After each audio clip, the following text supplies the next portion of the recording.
Never mind this Premier League rubbish we were served up a little while ago. Proper football down the posh. Whatever it is that they've got, Peterborough, I expect us to get it all guns blazing. But I'm fine with that. It's not something that fills me with utter joy. I hate these half-12 kickoffs. I hated them last season. I hate them this season as well. Thankfully, we've got lots of 3 p.m. football this season. I've still got the nightmares of it ingrained in the back of my head. Well, you surely need to flip the script, don't you? You need more attacking players than defensive players. Should we forget his injury past and just judge him on the now and the future? Let's say he's never been injured. There is no doubt he's not a third division footballer. If you people out there in the world want reverse psychology for the win to be a thing still, then we can.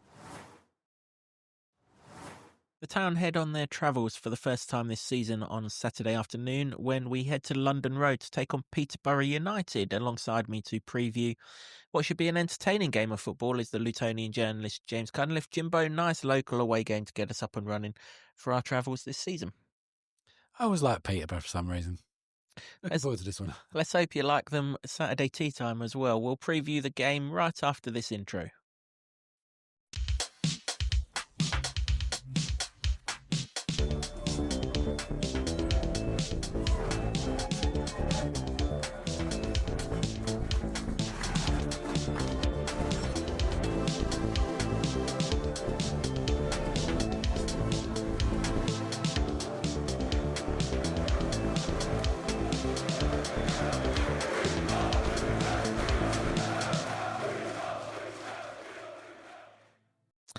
Hello everyone, welcome along to the latest episode of the Luton Town Supporters Trust podcast, the longest running award-winning Luton Town podcast, having secured bronze in the Best Football League podcast category at the Football Content Awards. Once again this season the show is in association with Solid, providing opportunities, provisions and assistance so our academy can fulfil their potential. As I mentioned before the intro, Peterborough United versus Luton Town is our topic for this episode. 12:30 kickoff on Saturday. If you haven't got a ticket in the away end, Sky Sports Plus is showing the game, so you'll be able to watch it via that medium. And alongside me to look at the game, I've got the Lutonian journalist James Cunliffe. Jimbo, mixed memories of Peterborough away through the years. I think the last time we were there we drew 1-1. Henry Lansbury played a delightful ball down the channel for a cross, and I think it was Collins or someone who tapped it in, but I've seen some shockers there as well. Yeah, I mean, we all have. We've crossed paths many times, but when I said in the intro, I like Peterborough. It's just a proper football ground, a proper football club. Never mind this Premier League rubbish we were served up a little while ago. Proper football down the posh. I'm looking forward to it because, traditionally they're one of the sides that are there or thereabouts promotion-wise. So it'll be a good test to see what this division has to offer now that we've been away for 5-6 years. So I'm looking forward to it. But despite their result at the weekend, a little bit of trepidation because they usually find a gem or two that will soon be playing in the upper echelons of the game. So I hope for once they've not managed that. Yeah, not flirting with promotion last season. In fact, flirted with the exit in the division at the wrong end of the table until they got themselves sorted out. But they did win what we'll always call Johnson Paint Trophy at Wembley, beat Birmingham. If you've watched the documentary on Amazon Prime of the Birmingham thing, that result didn't go down too well in Birmingham Towers. So that kind of shows their potential in one-off games. Obviously, they've lost a lot of players since then. I saw Malik Mothersill at Stockport at the weekend. Ricky J. Jones has left somewhere in Germany, St. Pauli, I think it was. Poku left for QPR. We were meant to be rumoured to be in for him in January, weren't we, when we were in the Championship? So that's 3 big names gone. You can't keep replacing these, particularly with like for like, can you? Ready to go. Generally they'll take a year or two to flourish and come through before they're the kind of £6 million product, like you said in the last podcast. So we might be catching them at the good season, having the exodus of the front 3 just gone. I'd be surprised if the next front 3 are as good as that. Otherwise, they'd have been playing anyway, wouldn't they? So hopefully that's the case. I didn't see any evidence that it was the case on Saturday. I watched their game, as I said in the last podcast. I watched their game against Cardiff because we've got Cardiff later in the month, and kind of wanted to see what Cardiff are all about, really, because you would imagine that the 3 relegated teams, in theory, would be right up there. I don't think Plymouth is the case, but Cardiff won under a new manager, but that's by the by. We'll do that down the line. They took the lead, Peterborough, but you never got, or at least I didn't sit there thinking they're going to win this game. Yeah, I mean, I hope that you're right in the terms of that they're in a different cycle in terms of their player recruitment, because I think that is true for most clubs. I think if you maybe look at Southampton, at one stage looked like they were a feeder club for Liverpool, didn't they? And then until they weren't, and then they run out of players to like build their sides around. So, Barnsley for us. True, yeah, exactly. Barnsley in that regard. So I mean, it can happen, but they do seem to be quite shrewd operators most of the time. So I don't think you can ever really write it off Peterborough, regardless of how the season went last season. But yeah, obviously the match at the weekend against Cardiff, in the same way that ours will be against them, was a test for Cardiff to see where they are, and they came through that one. So, well, Cardiff did, obviously.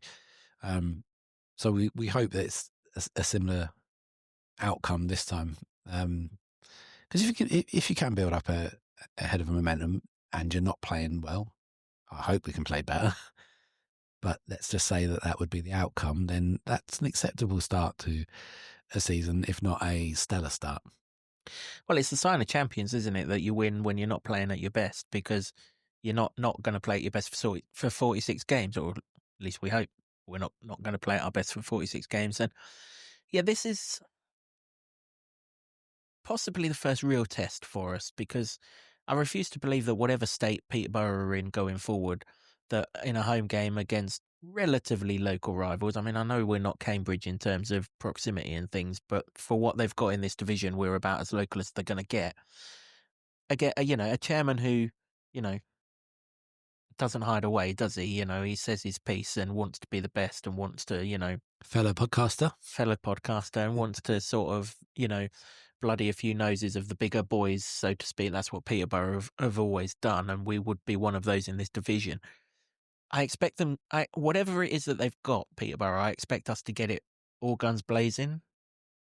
But I'm fine with that, because Spurs couldn't score against us. And okay, I know it's pre-season friendly and all this, that and the other, but that was a decent Spurs attack, certainly that played the first hour. Tell, Moore, Johnson, I've forgotten the other one, but they were people who 2 months previous were playing against Manchester United in a Europa League final. So that was a decent test. Wimbledon never looked like scoring, probably still here now or wouldn't have scored. So I'm fine with that. But if they do come at us, it's the kind of game that Millie Ali's pace, Nicky Wells's pace, and all the other pace that we've got in this side could really swamp them going in the other direction. And I'd be kind of confident that we can have an enjoyable afternoon here. I hate these 12:30 kickoffs. I hated them last season. I hate them this season as well. Thankfully, we've got lots of 3 p.m. football this season. But I am looking forward to this game, because I've got a feeling this could be the team that comes out and plays football against us. And this season, not so much last season, but this season, I'd fancy us to beat anyone in that kind of game of football. I think so. If you're looking at a way for an opposition to be an ideal opposition for Luton, I'd say send all your big guns at us, because I think that defensively we've got more than enough to keep most teams quiet, and a cracking goalie as well. I mean, if he has another game where he doesn't have a save to make, we'll be doing pretty good. Obviously, the issue at the moment, currently, well, not currently, it was last season as well, was sticking the ball in the net and creating enough chances. And so you can see where the sort of nervousness is around the options we had and maybe the performance that I had against AFC Wimbledon. But there's more than enough in midfield and defence for me. And now with the signings, whether they play or not, different matter. But in the next few games, for sure, to give us enough options that if one thing doesn't work, you can try another thing. And it's not all going to be plan A and nothing more, which I think we've fallen foul of too many times. You could argue that might have been the case against Wimbledon, that there was only a plan A, and plan A wasn't particularly effective. But first game of the season, I think you've got to discount that. We won it, we move on. But I would like it. I would like Peterborough to be well up for this and come out and attack us, because I think if it opens up the pitch, so we have got some pace now to try and do some damage in the opposite direction. I think what we saw from Wimbledon was a team that, quite uncharacteristically for me, or what I was expecting, just sat back and tried to stifle. But if you go into London Road, then their mob's going to want Posh to be well at it, and that could be a benefit. I hope it's true. Yeah, that's the thing. All we're looking for to be able to show our best football this season is a team that doesn't defend on the edge of its penalty box. And I get the impression that Peterborough won't at home. To be honest, from what I saw of Saturday, even if they do, they were all over the place defensively. And that's not a great Cardiff attack. It wasn't a great Cardiff attack last season. Take Salic out of the equation, who's obviously going to leave to Middlesbrough if reports are to be believed. The rest of it had all disappeared. Ramsey's gone. I can't remember all of them, but it was they had a lot of young players. The commentators were making a big thing about how Cardiff have gone down the promoting from within, and they've gone and got one of Manchester City's academy coaches to be their manager and everything else. And they still made Peterborough look pretty average defensively. The Peterborough goalkeeper didn't pull up any trees. It's not Jed Steer, actually. I don't know what happened with Jed Steer. He was their goalkeeper last year, who was here for a month or so before he'd done his Achilles against Chelsea in that cup tie a few years ago.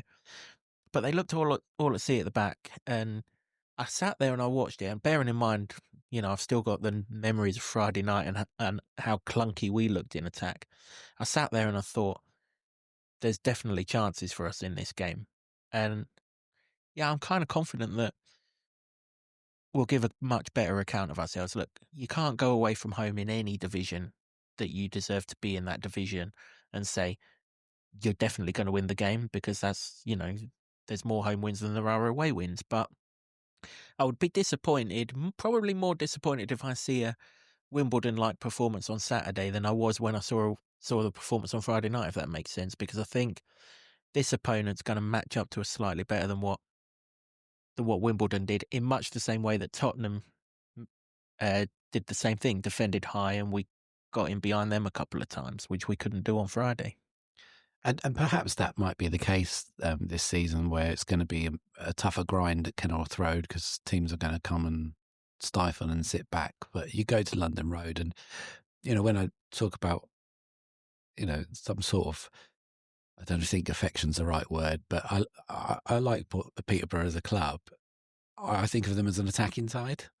So what you're saying to me there about the defence not being up to scratch, it doesn't surprise me.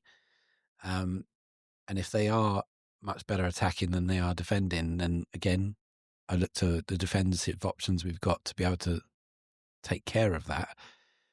And then it's at the other end where there's a little bit more to prove for some new boys. Wells, although his assist was incredible for the goal on against Wimbledon Friday, and Yates, whether he plays.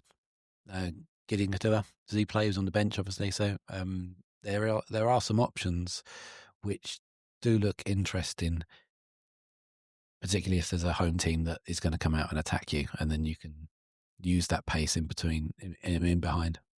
Yeah, the other thing that I like about Peterborough, they play 4-2-3-1, so where Wimbledon outnumbered us in midfield with 3 against 2, obviously it's going to be 2 against 2 in the centre of the park. One of them, Collins, I think it's Archie Collins, I didn't catch his first name, he looked decent passer of the ball. They always have one of them, don't they, Peterborough? They always have a central midfielder who can get his foot on the ball and pick a good pass, and it looked like him. Last season it was the geezer who's gone to Watford, he's got a Greek or Cypriot name, Kyprianou or something. But anyway, if we can keep tabs on him, or Saville can sort of go one-on-one with him and stifle him out of the game, then I think that'll go a long way to going well. Looking at the FootMob sort of rankings from Saturday, they gave the striker, do you fancy going at his name? All yours, my friend. Go on. No, you're not. You're not getting it off of me either. But he scored the penalty. He was the highest ranked player, but of course he would be. He scored the goal. Next highest ranked was the left back, Harvey Mills. Sorry, I think it is. So that kind of tells you really that Cardiff had much of the game if the left back was the next highest kind of player, which you'd expect going to Cardiff. It's not an easy game for a Peterborough side, is it? But you mentioned a minute ago, attacking side, not necessarily a great defensive side. When I think of Peterborough recently, they were 4-0 up on someone in the playoffs, weren't they? Not last season before, and didn't go through to Wembley. So that kind of tells you how, I think it was Sheffield Wednesday, if memory serves. That kind of tells you how, they're always a young side, aren't they? There's never an old player in the Peterborough side because, like you said, usually they've been sold for 5-6 million quid.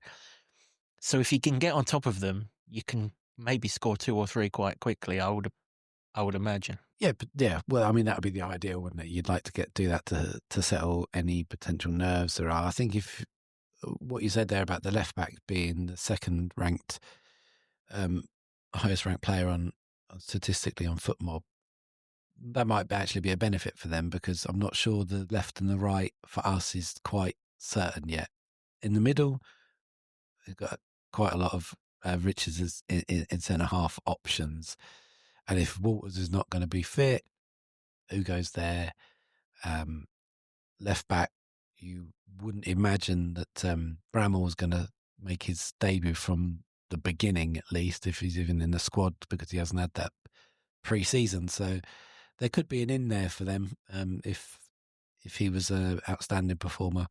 So that's something to think about in the reverse before we get all giddy about trying to attack them. Yeah, true. 25 years old, their oldest player, Collins. So that kind of tells you that they're a young side. Let's bring it back to Luton then. There could be lots of changes here. Not because we were bad against Wimbledon, but not because we won the game against Wimbledon, but just because we've got lots of players to come back, right? You looked at that starting 11 on Friday and you thought, well, does Mads Andersen start in a full strength Luton side? He played very well on Friday night. Don't get me wrong. I'm not saying he didn't have a great deal to do, but what he did have to do, he did well. And this is his level, right? I mean, when he was here at Barnsley, that is the reason why he attracted us in the Premier League. So you would imagine he'll be fine. But at the same token, I don't see a world in which Mads Andersen keeps Mark McGuinness out of the centre of that back three.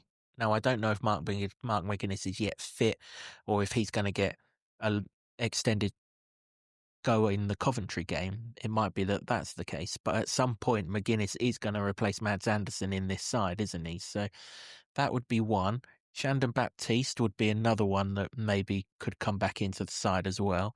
You've mentioned on both podcasts that we've done, the one earlier in the week and this one, about Gideon Kadua, which would make a lot of sense. And then there's Jerry Yates as well. He hasn't come here to sit on Luton Town's bench. Could be a much changed side on Saturday.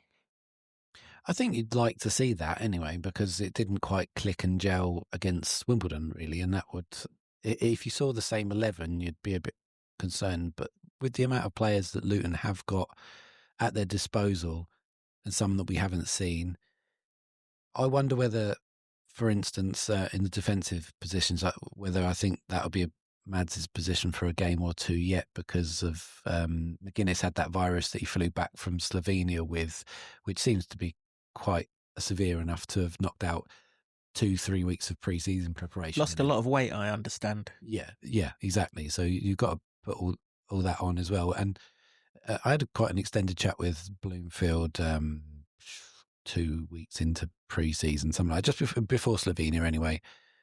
I think it was before Slovenia. God, doesn't time to fly. It doesn't really matter when I had this chat. It's beside the point. He was talking up Mads Andersen as the Mads Andersen of Barnsley, whereas he barely got in the side or he was injured constantly in the 2 seasons that he's been at Luton. But you're right, he was Captain Fantastic for Barnsley when we signed him. So if that's the case, then it would be a surprise, because I didn't think that Mads Andersen would still be here. But good for the options, because if you've got that player, as he was in this division 3 seasons ago, that's a big benefit. But I would imagine just on the recovery aspect of whatever Mark McGuinness has been going through, that maybe Mads is the man for the time being anyway. But you're right, they spent so much money on McGuinness, and they see him as a potential leader, potential captain of the future, that you'd imagine he'd be one of the first names in the team sheet if fit and available. So yeah, I think that one will stay, but all the other ones, I think it's well up for grabs. It just means that we don't have to rush McGuinness back, doesn't it? And you think of all of our injury problems over the last 3 or 4 years, and largely it is because we've had to rush people back because the options are Reece Burke being the obvious. We've never given Reece Burke time to get back to full fitness as soon as he's been remotely okay to play, because he's that good comparative to the rest. He's had to go back in, hasn't he? Obviously, we haven't got that problem now. That's Charlton's problem. Hasn't featured for pre-season for Charlton. Charlton fans are surprised. Luton fans probably not so surprised, has to be said. But speaking of injuries, we don't know the situation at the time of recording this, what Rue Waters is like. That's going to come up in the press conference, so I'm sure that will have been asked, but we're recording this prior to that, but it didn't look good. As soon as the ball went in the back of the net, he didn't join the celebrations. He went back down again shortly after he went off to be replaced by Mark McGuinness, which was an interesting one because, like you've said, Kadua's on the bench, and that's his natural position, albeit I think most people want to see him further forward. But is it Kadua who comes in for him if Rue Waters is injured? And I hope he's not, because I was really looking forward to seeing Rue Waters this season. I'd heard that he'd put in a lot of good work, saw it with my own eyes on the stream in Slovenia, saw it again Friday night.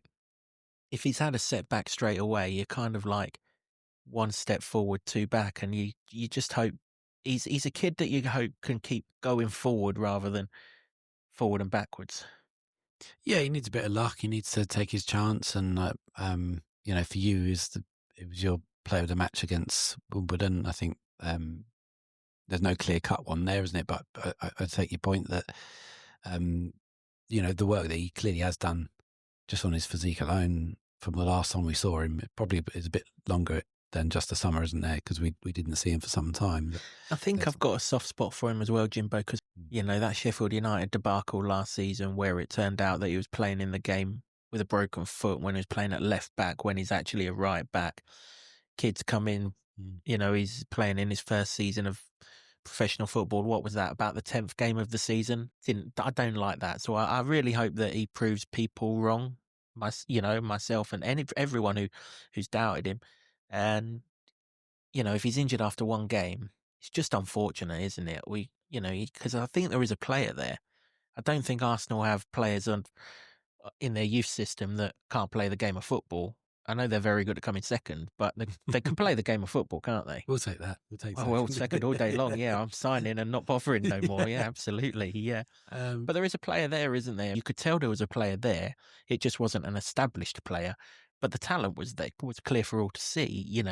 When the ball comes to his feet, he's not looking down at where the ball is he? And I always judge this with a talented player. Are you looking down at where the ball is, or are you looking up knowing where the ball is? And he was always one who looked up knowing where the ball was. So you could tell he's had a good football grounding, but we just don't want him to be another Reece Burke. I mean, it's always the risk of a 19-year-old that's only really played academy football, isn't it? That you can go, it can go that way. I mean, not to the extent that it did with Rue. The fact that he didn't have a broken foot, picked up on for a number of weeks. I think it was weeks, wasn't it? I forget. So that was disappointing for him.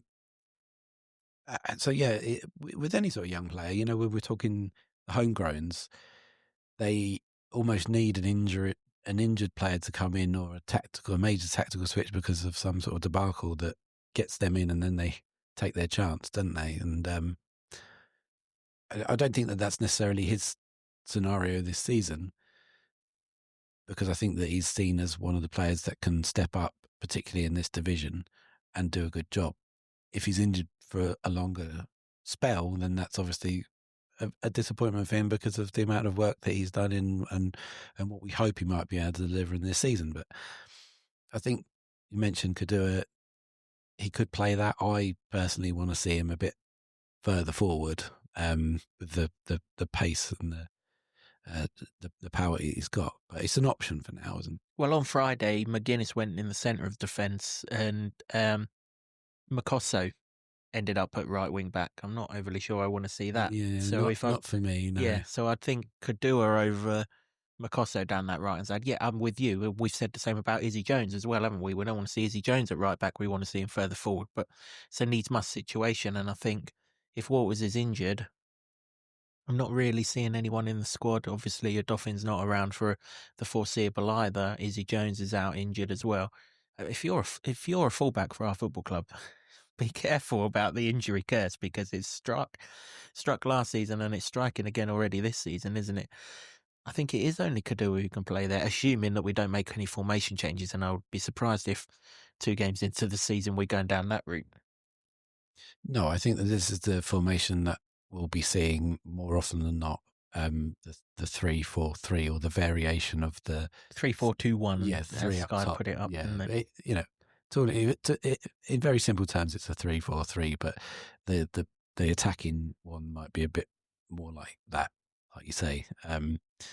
So I think that's what we'll play for now, of this season at least, and see where that goes, which does leave those 2 positions a bit light and exposed at the moment, which is why I say there might be an in for Peterborough if their left backs particularly firing.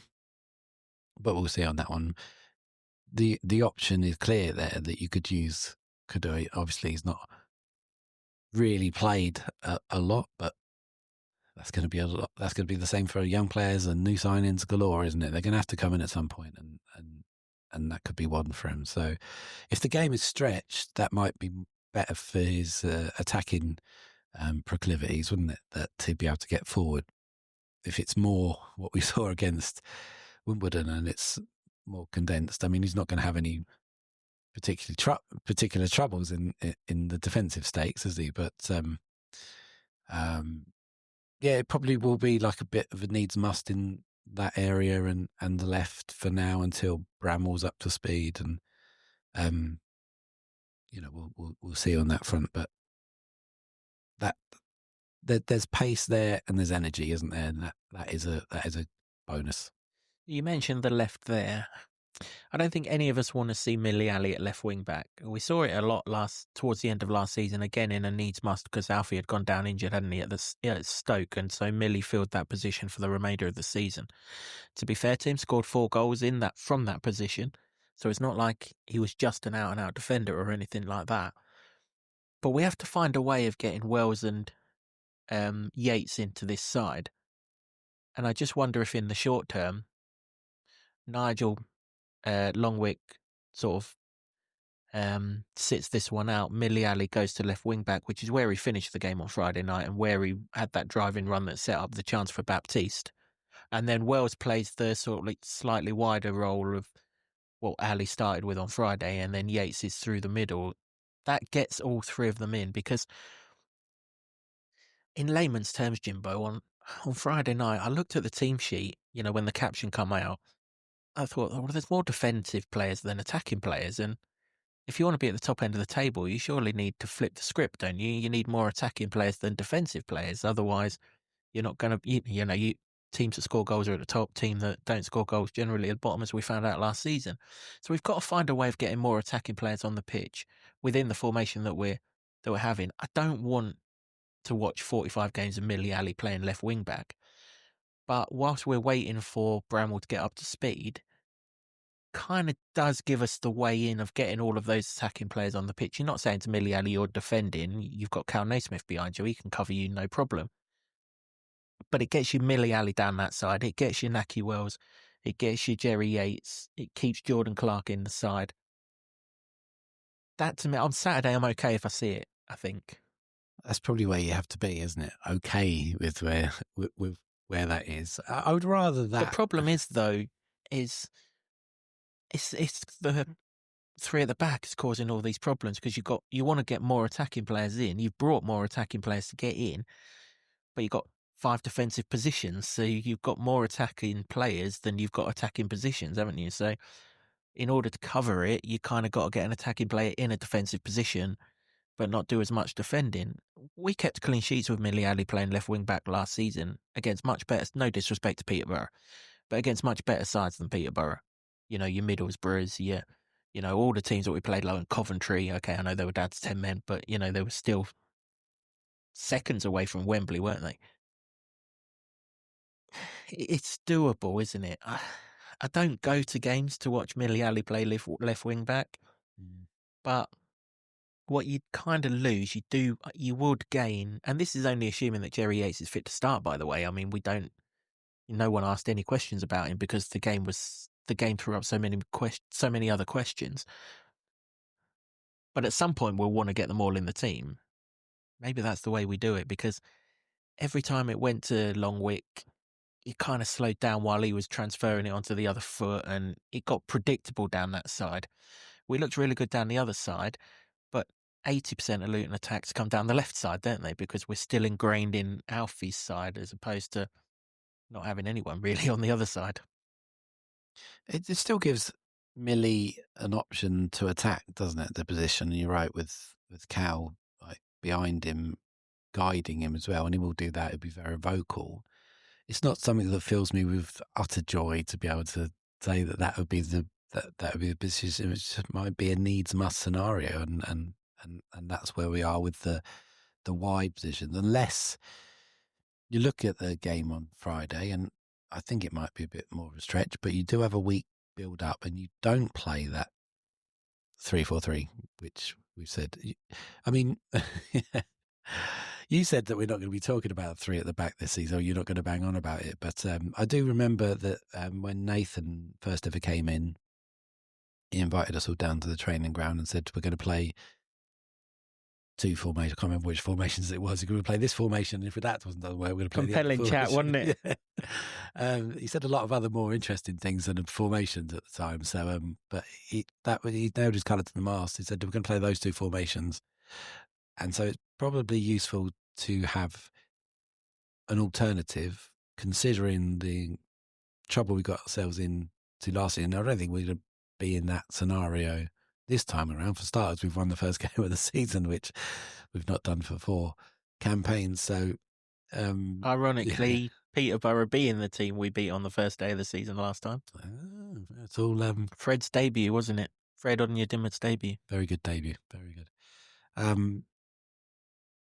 So yeah, I think that is a realistic option. That if you're going to stick with that formation, that would be one that you might have to look at.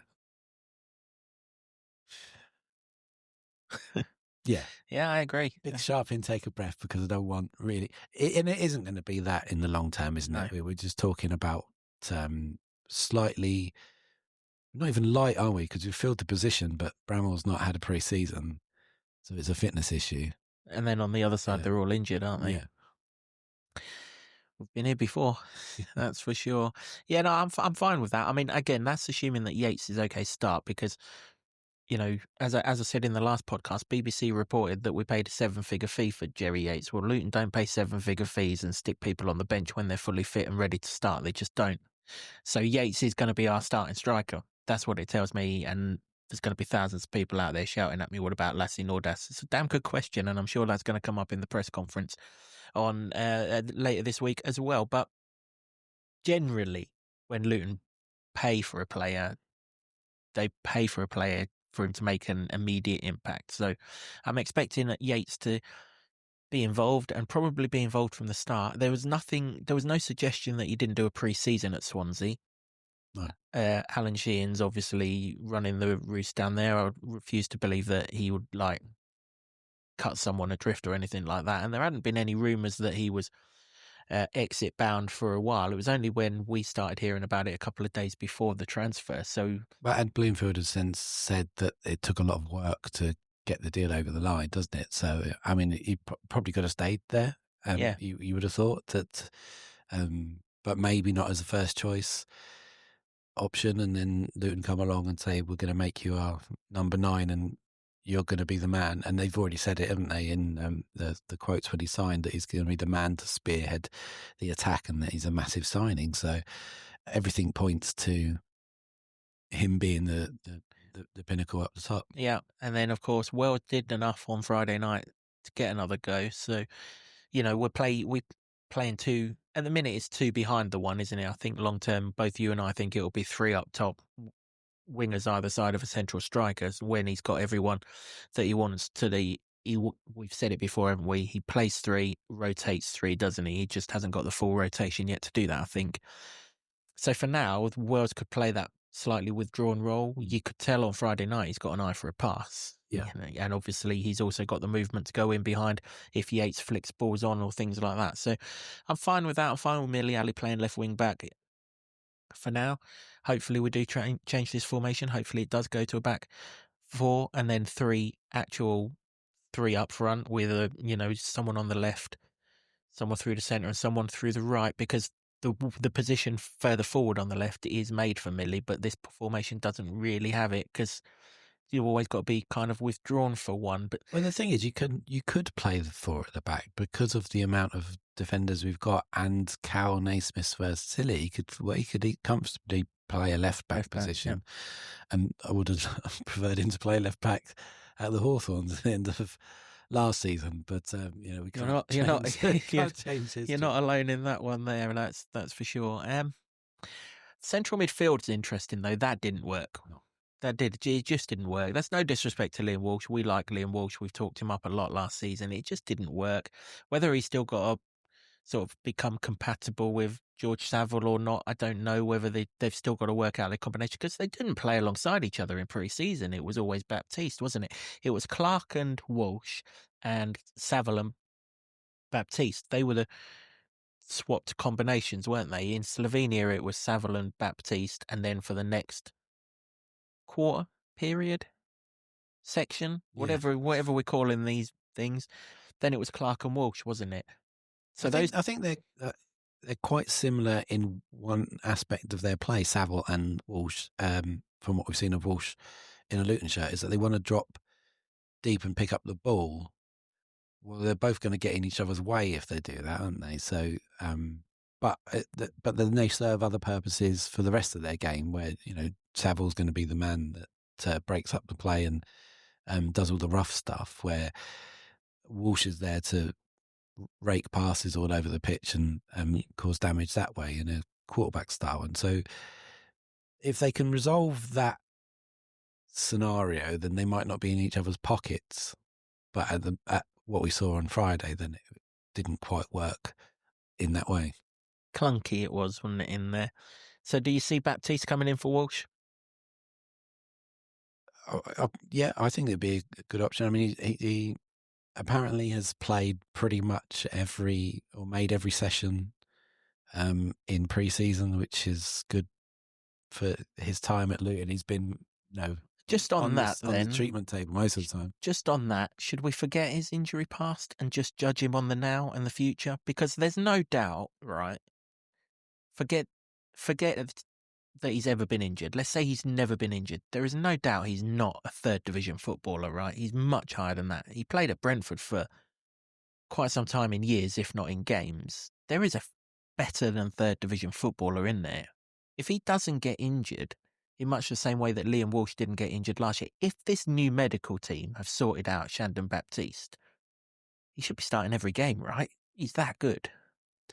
He is, and you'd say that with your full chest if he didn't have the injury record, and that's the only trouble, isn't it? So the only way he can play his way out of that is to not be injured and get the chances. So I would have no qualms about him starting alongside Saville. They'd look a pretty mean central midfield pair if they did. And like you say, they've played more often than Walsh and Saville have done in the pre-season. So I'd be happy with that. I think he's a very, very good footballer, Shandon Baptiste. He's just was never available, and that the thing where he came on at Watford, had a shot and injured himself, and then was off 10 minutes after he came on as a sub, didn't go down well with people. Well, it's just the worst game, wasn't it, for that? It's a terrible game. Just the worst game. Terrible game of football. But so you can understand that people have some sort of trepidation around Shandon Baptiste. But yes, if you take your mythical scenario where he's never been injured, plays all the time, doesn't he? Because you would. He's a very good central midfield footballer. Particularly in the third division. There's a class about Saville and about Baptiste. You know, I'm not saying Liam Walsh loses the ball, but I think you can get Liam Walsh off of the ball a lot easier than you can get Saville and Baptiste off the ball. And that's what third division footballers do, don't they? They use their physicality, their strength. And I don't know. I think you'd get a lot more. And I'm not for 1 minute dismissing Liam Walsh. I really like him. And as we've said, he'll be more effective in a championship football team than he will be in a third division football team. Is just because of his size as much as anything else. But that's not to say that his passing ability changes. But he likes to pass in behind. And if Luton are playing against teams who aren't going to let us go in behind or squash the midfield, is he as effective? Because there were 1 or 2 times on Friday night he looked like he was just teetering on the edge of getting frustrated. They knew full well that his ankles, if you tap his ankles, you're likely to get a reaction. Didn't get that reaction, and that was to his credit. But we only need to be losing a game or something, and you know that the red mist can come into it. He's a great person to bring off the bench, Walsh, isn't he? Against tired sides who can't close him down as quickly as what Wimbledon were able to. To be fair to Wimbledon, they were really, really fit. They were as strong at the last minute as they were in the first minute. I think I'm talking myself into Baptiste starting here, though, Jimbo. Yeah, and I'd be happy with that. Maybe the other alternative for Walsh is that he plays further forward, which is where they want Clark to play, isn't it? And those two alternate. I mean, last season it was almost a necessity they would have to play together, but maybe now it's an alternating situation. He could play further forward, and he could play that sort of number 10 role. We've seen him play it deeper, but he can play in those intricate spaces, and maybe that's the option. You know, you have to double pivot, if you like, of Saville and Baptiste. Walsh plays further forward against teams that will play. Against teams that will sit and be compact because he can pick the little spaces a little better. I think that's an option that maybe we haven't seen enough. I think he did play a little bit further forward. Who was it? Was it against QPR? Maybe was it? No, he played further back. I don't know. I forget the game, but I think he can do that job. It's just whether he's seen in that way. We are spoiled for choice, aren't we? That's the problem. And also, one thing we've not covered in either of the podcasts that we've done this season, and I didn't realise it till Friday night, it's 5 from 7 subs, isn't it? Mm. Usually you've got 5 from 9, and you can, picking the bench is a little easier. Picking a bench in this division, particularly with you said embarrassment of riches earlier, which you didn't mean to say, but I knew what you mean. But the vast amount of options that we've got, because this squad is quite bloated still, probably does need a little bit of trimming in certain areas. It is difficult, isn't it? We almost have got too many options because you've got to try and keep everyone happy. But I don't think anyone. For now, that's a good thing. Of course, you'd rather that. I mean, we're still talking a bit threadbare and wing back positions if you're going to play the 3, but everywhere else now there's competition for every single place, and do you remember when we were playing an entire backline of fullbacks once? Oh, I do. I mean, I've still got the nightmares of it ingrained in the back of my head. Yeah, the injury problems have been so long and so deep that we forget that. And it's a testament to some of the summer business as well to bring the players that they have brought in to come in and be more robust and not break down, like your Saville, for instance, who will get comfortably 30 plus games out of this season if this campaign mirrors all his other ones for Millwall. If he's not suspended. Yeah. He's going to pick up a lot of yellow cards, is Mr. Saville, not necessarily off tackles either. Basically, what we're saying is we're not sure what the starting 11 will be on Saturday because we have got that many options. But I think the one thing that we can say is ahead of the back 3, nobody nailed their case apart from maybe Saville. Nobody nailed their case on Friday night, maybe with the exception of Wells. There were a couple of others like Millie Ali, who's just not going to be dropped off one performance. But even with those, they weren't the outstanding players, where they just did some good things. Yeah, everyone shone really. So I think if there were massive changes everywhere, you could understand it. Yeah, absolutely. If the shirts were up for grabs, no one snatched it off the hook and said it's definitely mine for the next game. And maybe maybe it is the time for someone else to have that chance on Saturday. We'll see. All will be revealed. Let us know what your team lineups would be on Saturday, how you're going about it. Let's stick to the formation that we've played. Let's not change formation just yet. So let's go with that 3-4-2-1. Who would you have lining up in that particular formation? Are you changing anything to do with the back three? Who's your wing backs? And how are you sorting it out in that sort of front area? Let us know in the comments, and I'm sure we'll have a decent chat on it when we review the game on Sunday night.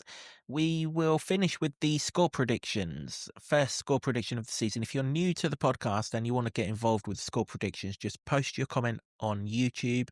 We want the score of Peterborough versus Luton. If you get the result right, i.e. Luton win, Peterborough win, or draw, you get 1 point.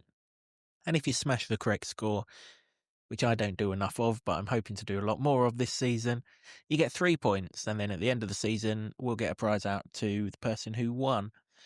Jimbo, as you've been ill for the start of the season, I'll let you go first. And, well, how does it finish? Peterborough versus Luton Town. This is such an unknown element at the moment. So, just before you give your score, have we got any of that correct score for it's reverse psychology for the win nonsense, or have we binned that now after West Brom went so tits up? Let's leave it open to the people. I wasn't planning on digging reverse psychology for the win out because we're not in an absolute mire now. But if you people out there in the world want reverse psychology for the win to be a thing still, then we can. But I was going to play it rather more straight, and I'm afraid splinters in my arse and just go for a 1-1. You surprised me there. You are a man of the people, though. You've not surprised me with regards to that. That's for sure. It's not a happy hunting ground for us, this, is it? I have to say that. But I do think it will be here. Just on what I saw on Saturday, I really think we can get at this defence, and I think we'll see another attacking option or two along the way. Let's start Luton's away campaign with 3-1 Luton. I think they're good for a goal. Big score. I know we've bigged up the old defence, but I think they're generally good for a goal, aren't they, Peterborough, as you say? And probably a long-range absolute screamer. Well, as long as it's at 3-0 in the 93rd minute and no one gives two hoots about it apart from Keeley and his clean sheet record, then I'm fine with that. 1-1 for Jimbo, 3-1 for me. Let us know what your correct scores are. And as always, we'll give you a shout out in the review episode of the Peterborough United game, which will be out at the usual time next week on Monday. Just before we go, the Supporters Trust have started up a wonderful new initiative, Talking Hatters. If you are struggling, and obviously we've had Mark Crowther alongside us, who is very much part of this project that we're doing. If you are struggling, don't suffer in silence, please. There's always someone to talk to. So you can log on to a Zoom call every single Sunday that Luton aren't playing at 7 p.m. And there'll be professionals, people, and there'll be lots of people there that you can just chat to in confidence so that you're not suffering in silence. It's a big thing for us at the Supporters Trust, Jimbo, isn't it? We understand the trials and tribulations of the modern world, and not everyone is getting through it all okay, but it's okay not to be okay. And we would encourage anyone who is struggling just to log on to that Zoom call. All the details on our socials are on our website as well, and we'll message it out again on Sunday. So if you are struggling or you just want to chat to someone or anything like that, log on to that call. It's there for about an hour from 7 o'clock on Sunday, and that facility is there. We really would like you to use it. You don't have to be a Trust member. You don't even have to be a Luton fan. You just have to be someone who, needs that service. Just log on that Zoom call and someone will be at the other end to help you. I think it's an incredible little project that's got going there, really, to be fair. There's a lot of issues, particularly in men's mental health, isn't there? I know it's for everybody as well, so don't worry about that. But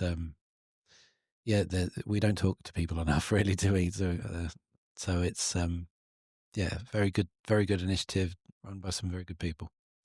Yep, huge big up to all of my trust colleagues who have got that up and running. We're really, really proud of that, and hope those of you who need that sort of service are able to log on Sunday night at 7 o'clock.